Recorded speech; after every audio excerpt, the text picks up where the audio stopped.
Hello my viewers, আসসালামু আলাইকুম। আমার চ্যানেল বাঙালি রান্নাবান্নায় আপনাদের সবাইকে ওয়েলকাম। বাঙালি রান্নাবান্নার আজকের আয়োজনে থাকছে চিংড়ি মাছ দিয়ে বৈত্যা শাক। এই রেসিপিটা যে কতটা টেস্টি সেটা আপনারা বাড়িতে ট্রাই করলেই বুঝতে পারবেন।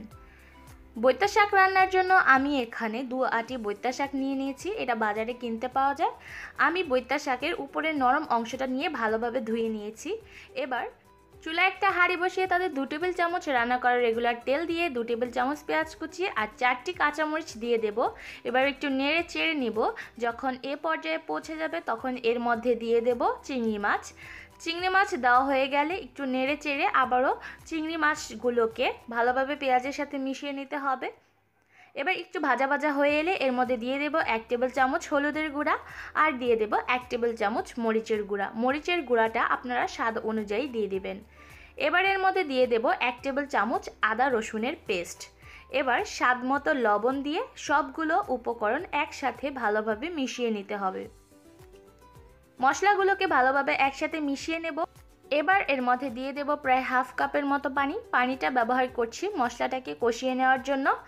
এবার মশলাটাকে আরেকটু নেড়ে চেড়ে দিতে হবে এবং 5 মিনিটের জন্য মশলাটাকে ভালোভাবে কষিয়ে নিতে হবে। যখন মশলার কাঁচা গন্ধ চলে যাবে আর মশলার উপর তেল ভেসে উঠবে তখন এর মধ্যে দিয়ে দিব শাকগুলোকে ভালোভাবে মশলার সাথে মিশিয়ে নিতে হবে। এবার মেশানো হয়ে গেলে এর উপর একটা ঢাকনা দিয়ে ঢেকে 5 মিনিটের জন্য রান্না করে নিতে হবে।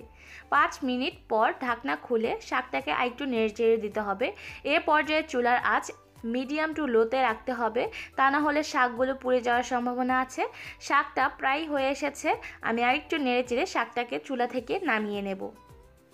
ব্যাস তৈরি হয়ে গেল শাক ভাজি, যেটা চিংড়ি মাছ দিয়ে করা। রেসিপিটা যদি আপনাদের ভালো লেগে থাকে তাহলে আমার চ্যানেলটা সাবস্ক্রাইব করবেন এবং পাশে থাকা বেল বাটনটা ক্লিক করবেন এবং আমার রেসিপিগুলো নিজের ফ্রেন্ডস অ্যান্ড ফ্যামিলির সাথে শেয়ার করবেন। আজকে এখানেই বিদায় নেব। আল্লাহ হাফেজ।